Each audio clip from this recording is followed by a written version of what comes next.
قادر مطلق خدا باپ اور بیٹے اور روح القدس کا فضل اور اطمینان آپ کو ہمیشہ حاصل ہوتا رہے، آمین۔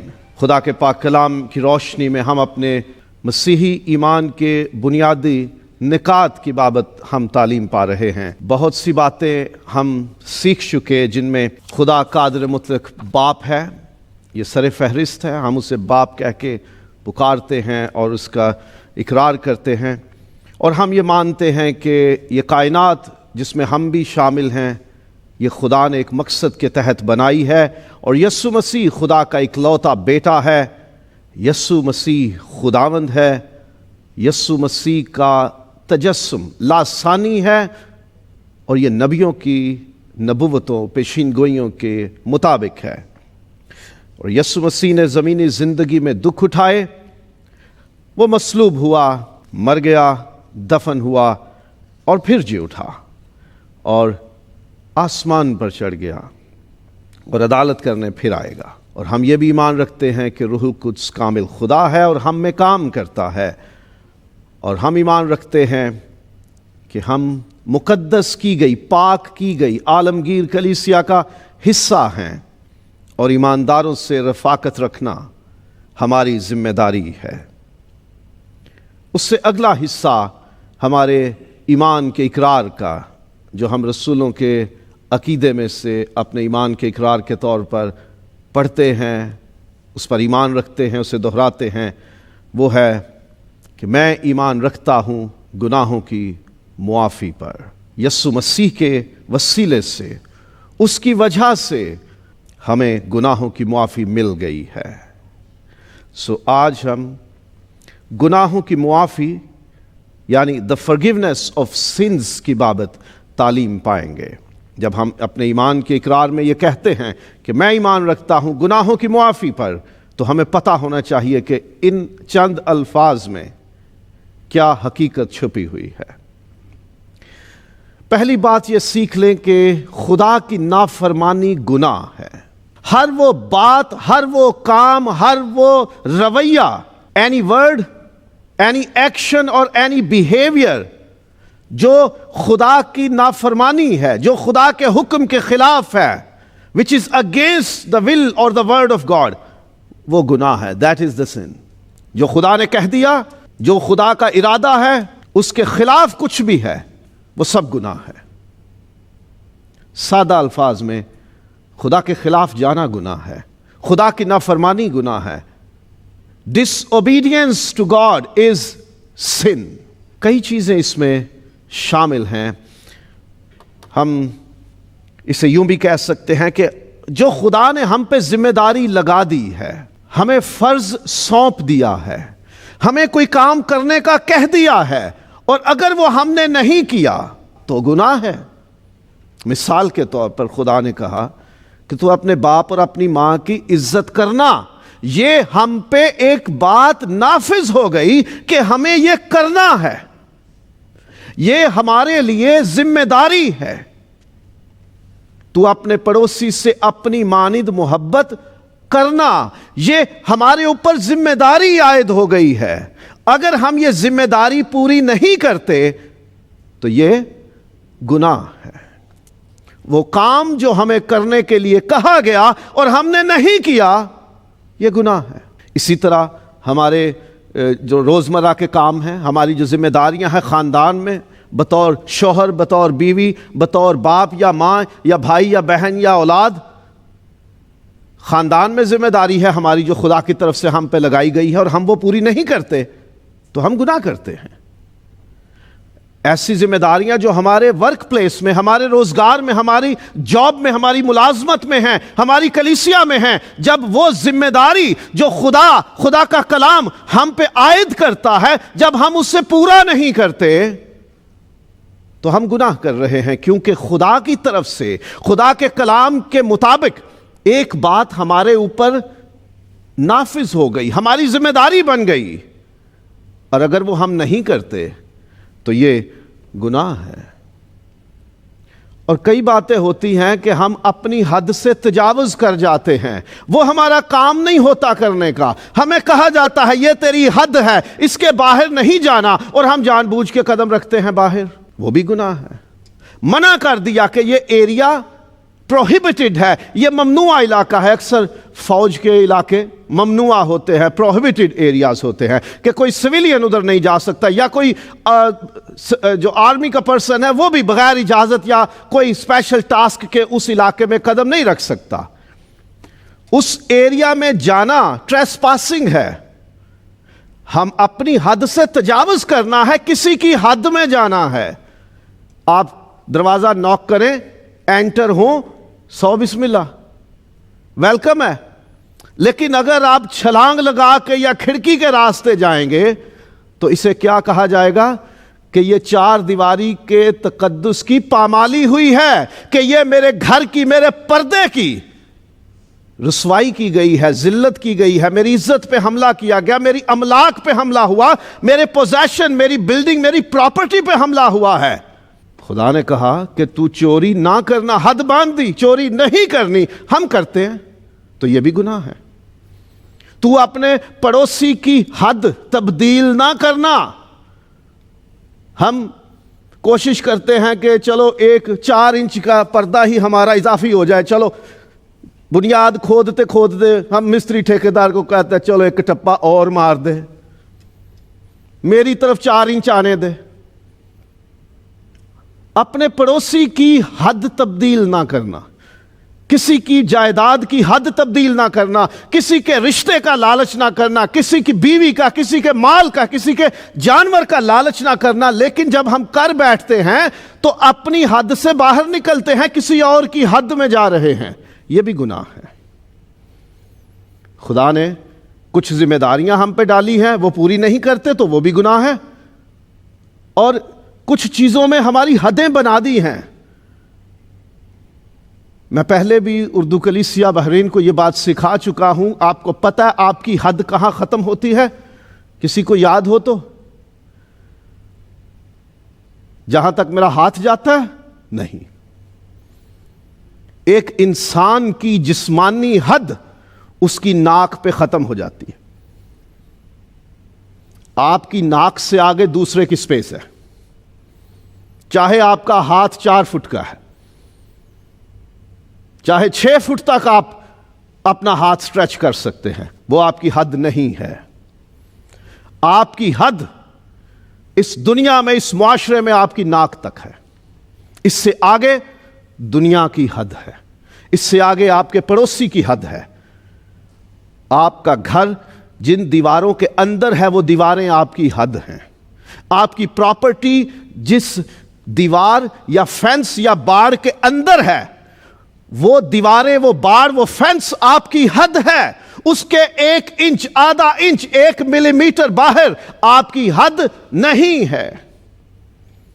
جب آپ اپنی ناک سے آگے تجاوز کرتے ہیں تو آپ کسی کی حد میں داخل ہوتے ہیں۔ کوئی حق نہیں آپ کو کسی کے بدن کو چھونے کا، کوئی حق نہیں آپ کو کسی کی اولاد کو چھونے کا، کوئی حق نہیں آپ کو کسی کے مال جان کو چھونے کا، کیونکہ آپ صرف اپنی ناک تک چھو سکتے ہیں، اس سے آگے نہیں۔ تو جو حدیں خدا نے بنا دی ہیں اگر اس سے باہر نکلتے ہیں تو وہ بھی گناہ ہے۔ ہم ایمان رکھتے ہیں کہ ہر ایک گناہ بالآخر خدا کے خلاف ہے۔ ہاں، میں نے آپ کا مال چوری کیا، یہ میں نے آپ کے خلاف گناہ کیا ہے، میں نے آپ کے مال پہ ہاتھ صاف کیا، آپ کی جائیداد پہ ہاتھ صاف کیا، آپ کی عزت پہ ہاتھ ڈالا، میں نے آپ کے خلاف گناہ کیا، لیکن آپ کے ساتھ ساتھ میں نے خدا کے خلاف گناہ کیا، کیونکہ ہر ایک گناہ بالآخر ultimately that is against God, بالآخر ہر ایک گناہ خدا کے خلاف ہے، کیونکہ وہ خدا کے حکم کی عدولی ہے۔ خدا کے حکم کے خلاف آپ گئے ہیں، اس لیے خدا ناراض ہے۔ اس نے کہا تو پڑوسی کی کسی چیز کا لالچ نہ کرنا، اس کے کسی گھر کے فرد کا بھی، اور اس کے جان مال کا بھی، اس کے مال مویشی کا بھی۔ جب آپ نے اس پہ ہاتھ ڈالا، جب آپ نے اپنی ذمہ داری پوری نہیں کی، آپ نے اپنے عزیزوں، رشتہ داروں، کام کی جگہ پہ کولیگز، اپنے افسروں کے خلاف گناہ کیا ہے،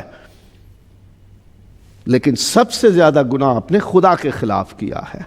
جب ہم کہتے ہیں میں ایمان رکھتا ہوں گناہوں کی معافی پر، تو یہ ذہن میں رکھیں اپنی ذمہ داری پوری نہ کرنا بھی گناہ ہے، اور اپنی حد سے باہر کسی کی حد میں جانا بھی گناہ ہے، اور ہر ایک گناہ خدا کے خلاف ہے۔ اور ہم ایمان رکھتے ہیں کہ گناہ کی مزدوری موت ہے۔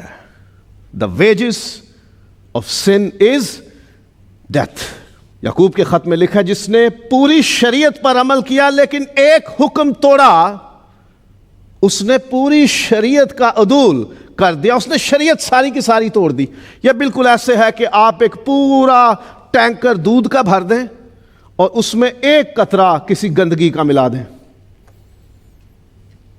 اس پیور دودھ میں، اس پیور ملک کے کنٹینر میں ایک قطرہ زہر یا گندگی یا کوئی بھی اسے خراب کرنے والی چیز کا ڈال دے تو وہ دودھ قابل استعمال ہوگا نہیں، کیونکہ آپ نے اسے گندا کر کے دیا ہے۔ آپ نے ساری شریعت پر عمل کیا، خدا کے سارے حکم مان لیے اور ایک توڑ دیا، تو اس کی سزا بھی موت ہے۔ ایک ہی حکم تھا باغ عدن میں دیا گیا کہ اگر تو نے اس کا پھل کھایا تو تو مرا۔ ایک حکم تھا، وہ بھی توڑ دیا، 100% فیل۔ 0.001% بھی گناہ ہماری زندگی میں ہو تو بھی ہم فیل ہیں، ہم موت کے حقدار ہیں۔ اور ہم ایمان رکھتے ہیں کہ سب نے گناہ کیا اور خدا کے جلال سے محروم ہے۔ دنیا میں کوئی انسان نہیں، آدم حوا سے لے کر جتنے آدم کے صلب سے ہیں، جتنے آدم کی نسل سے ہیں، those who are from the line of Adam، جتنے آدم کی نسل سے ہیں، سب اس گناہ میں شامل ہیں، کیونکہ وہ آدم کی اولاد ہیں، وہ گناہگار کی اولاد ہیں۔ سب میں گناہ منتقل ہوا۔ بائبل کسی کو گناہ سے خالی قرار نہیں دیتی۔ سب نے گناہ کیا اور خدا کے جلال سے محروم ہوئے، خدا کی بادشاہی سے نکالے گئے، خدا کے حضور سے خارج کر دیے گئے۔ They are expelled from the glorious presence of God۔ اور سب سزا کے حقدار ہیں، کوئی بھی موت سے آزاد نہیں، کیونکہ سب نے گناہ کیا اور خدا کے جلال سے محروم ہیں۔ اور جب ہم یہ کہتے ہیں میں ایمان رکھتا ہوں یا رکھتی ہوں گناہوں کی معافی پر، تو اس کا مطلب یہ ہوتا ہے کہ میں ایمان رکھتا یا رکھتی ہوں کہ میں نے گناہ کیا اور میں سزا کا حقدار ہوں یا سزا کی حقدار ہوں۔ اپنے ایمان کے اقرار میں گناہوں کی معافی کے الفاظ پڑھتے ہوئے ہم یہ اقرار کرتے ہیں کہ مجھ میں بھی گناہ موجود ہے، میں نے بھی گناہ کیا ہے، میں نے بھی خدا کا حکم توڑا ہے، میں نے بھی اپنی ذمہ داریاں پوری نہیں کی، اور میں نے بھی اپنی حد سے تجاوز کیا، میں دوسرے کی حد میں گیا ہوں۔ اقرار کرنا ہے کہ میں ایمان رکھتا ہوں، رکھتی ہوں گناہوں کی معافی پر۔ گناہ ہے مجھ میں، لیکن میں ایمان رکھتا ہوں، رکھتی ہوں کہ میرے گناہ معاف ہو گئے ہیں۔ اور ہم ایمان رکھتے ہیں کہ جانوروں کی قربانیاں ہمیں گناہوں کی معافی نہیں دلا سکتی، کیونکہ ممکن نہیں کہ بیلوں اور بچھڑوں اور بکروں اور بروں کا خون ہمیں گناہوں سے آزاد کر سکے، ہمارے گناہوں کو مٹا سکے، کیونکہ وہ جانور ہیں۔ ایک جانور کی جان انسانی جان کے برابر نہیں ہو سکتی۔ جان کے بدلے جان ہے، انسانی زندگی کے بدلے انسانی زندگی کی قربانی ضروری ہے۔ ہمارے گناہوں کے بدلے میں کوئی جانور قربان ہو، اس سے ہماری مخلصی نہیں ہوتی۔ یہ بالکل ایسے ہی ہے کہ کسی کا آئی فون لیٹسٹ توڑ کے تو اس کو 3310 پکڑا دے، 3310 ہو جائے گا بیلنس؟ نہیں نا۔ انسانی زندگی کی قیمت جانور نہیں ہو سکتے، اس لیے وہ ہماری قیمت نہیں چکا سکتے، وہ ہمارے گناہوں کو بھی نہیں مٹا سکتے، ان کے ذریعے سے ہمیں خلاصی نہیں مل سکتی۔ ہم ایمان رکھتے ہیں کہ یسوع مسیح نے سب کے گناہ اپنے اوپر اٹھا لیے۔ دیکھو خدا کا برہ جو دنیا کا گناہ اٹھا لے جاتا ہے، اور یہ سایہ 53 باب میں لکھا ہے، اس نے ہماری مشقتیں اٹھا لی, ہماری بد کرداریاں اس پر لا دی گئی, ہمارے قصور, ہماری خطائیں, ہمارے گناہ, ہماری بدیاں اس پہ لا دی گئی. خداوند یسوع مسیح نے سارے گناہ اپنے اوپر لے لیے, جہان کا گناہ اٹھا لیا اس نے, ہمارے گناہ اس نے اپنے اوپر اٹھا لیے. اور ہم ایمان رکھتے ہیں کہ یسوع مسیح نے گناہ گاروں کی خاطر جان دی. وہ موت جو ہر ایک گناہ گار کو ضرور ملنا تھی وہ یسوع نے لے لی. یسوع تو اکیلا ہے, اور دنیا میں اربوں, بلینز آف پیپل, اربوں لوگ ہیں, کیسے برابر ہو گیا؟ ایک طرف سونے کی اینٹ ہو, بسکٹ کی بات نہیں کر رہا, ایک پوری 2.5-3 کلو کی اینٹ, اور دوسری طرف کمرہ بھر کے بھوسے کا ہو, توڑی جسے کہتے ہیں پنجابی میں, بھوسے کا بھرا ہوا کمرہ, اور ایک طرف سونے کی, خالص سونے کی اینٹ ہو, تو کس کی قیمت زیادہ ہوگی؟ سونے کی قیمت زیادہ ہوگی, بھلے وہ دکھتا تھوڑا ہے, وہ ایک پیس ہے, اور اس طرف لاکھوں اور اربوں بھوسے کے چھوٹے چھوٹے ٹکڑے ہیں. وہ سب مل کے بھی اس سونے کی اینٹ کا مقابلہ نہیں کر سکتے, کیونکہ اس کی قیمت اس بھوسے سے ہزاروں, لاکھوں, کروڑوں گنا زیادہ ہے. خداوند یسوع مسیح اپنی ذات میں اکیلا بے گناہ, بے عیب ہے. وہ اپنی ذات میں اکیلا کامل خدا ہے جو کامل انسان بنا. جہان کے تمام لوگوں کے عوض وہ اکیلا کھڑا ہوا. اس کی ویلیو, اس کی پاکیزگی سب سے زیادہ ہے. ہماری زمین پر جتنے انسان آدم سے لے کے مسیح کی دوسری آمد تک پیدا ہوں گے, سب بھی مل جائیں اور وہ ہزاروں اور لاکھوں اور کروڑوں گنا انہیں بنا لیں. اگر ہم ٹوٹل ہیومن پاپولیشن کو from the beginning thousands and millions time multiply بھی کر دیں, تو بھی وہ مسیح خداوند اکیلے کا مقابلہ نہیں کر سکتے, کیونکہ وہ اکیلا قیمتی ہے, پاک ہے, بے عیب ہے. اس اکیلے کی ویلیو, اس کی ورتھ, اس کی قیمت تمام کائنات سے زیادہ ہے. اس لیے وہ اکیلا کافی ہے تمام دنیا کی خاطر جان دینے کے لیے. اور ہم ایمان رکھتے ہیں کہ یسوع مسیح پر ایمان لانے سے اور اپنے گناہوں سے توبہ کرنے سے ہمیں گناہوں کی معافی ملتی ہے. یہ نہیں یسوع نے جان دے دی, اوکے فائن, فارغ, میری معافی ہو گئی. یسوع پہ ایمان لانا ضروری ہے اور توبہ کرنا ضروری ہے. توبہ کے مرحلے ہیں. پہلا, ماننا کہ میں گناہ گار ہوں, اقرار کرنا کہ میں گناہ گار ہوں. دوسرا, معافی مانگنا کہ مجھے معاف کر, مجھے پتہ ہے کہ میں گناہ گار ہوں, میری سزا واجب ہے, مجھے معاف کر. اور تیسرا, میں آئندہ یہ گناہ نہیں کروں گا, میں آئندہ تیرے پیچھے چلوں گا, میں تیری بات مانوں گا, میں تیرا حکم مانوں گا. اقرار کرنا, معافی مانگنا اور آئندہ گناہ نہ کرنے کا ارادہ کرنا, وعدہ کرنا, یہ ہے توبہ. جانا ہو رفا اور ہم کنگ حمد ہاسپٹل کے برج پہ پہنچ کے تو یاد آ جائے, اوہ ہم نے تو غلط راستہ اختیار کیا ہے, تو کیا کریں گے؟ کھڑے رہیں گے, اوہ غلطی ہو گئی, صبح سے شام تک یہی کہتے رہیں گے غلطی ہو گئی. کیا کرنا پڑے گا؟ سگنل سے یو ٹرن لے کے سیدھا راستہ لینا پڑے گا. توبہ یہ ہے کہ جب احساس ہو گیا کہ میں نے گناہ کیا ہے, معافی مانگی, یو ٹرن لیا اور واپس خدا کی طرف, خدا کے حکموں کی طرف. تو گناہوں کی معافی پانے کے لیے یسوع مسیح پر ایمان لانا اور توبہ کرنا ضروری ہے. اس طرح ہمیں گناہوں کی معافی ملتی ہے. اور گناہوں کی معافی میں ایک اور بات چھپی ہے, جیسے مجھے معافی ملی ہے میں بھی دوسروں کو معاف کروں. مجھے معاف کرنا ہے. خداوند یسوع نے کہا اگر تم اپنے قصورواروں کے قصور معاف نہیں کرو گے تو تمہارا آسمانی باپ بھی تمہارے قصور معاف نہیں کرے گا.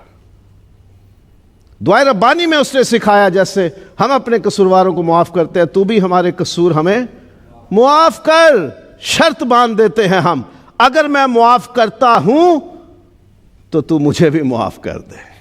تو جب ہم یہ اقرار کرتے ہیں میں ایمان رکھتا ہوں گناہوں کی معافی پر، تو صرف اپنی معافی کا ایمان کا اقرار نہیں کر رہا ہوتا میں یہ بھی اقرار کرتا ہوں کہ اگر کوئی میرا گناہ کرے گا تو میں اسے بھی معاف کروں گا۔ خداوند یسوع مسیح جب صلیب پر تھا تو کیا پوری کائنات نے مل کے معافیاں مانگی تھی اس سے کہ مجھے معاف کر دے؟ ہم نے بڑا گناہ کیا، ہم نے اب تجھے پہچان لیا ہے، تو ہمیں معاف کر دے۔ کیا ہوا ایسا؟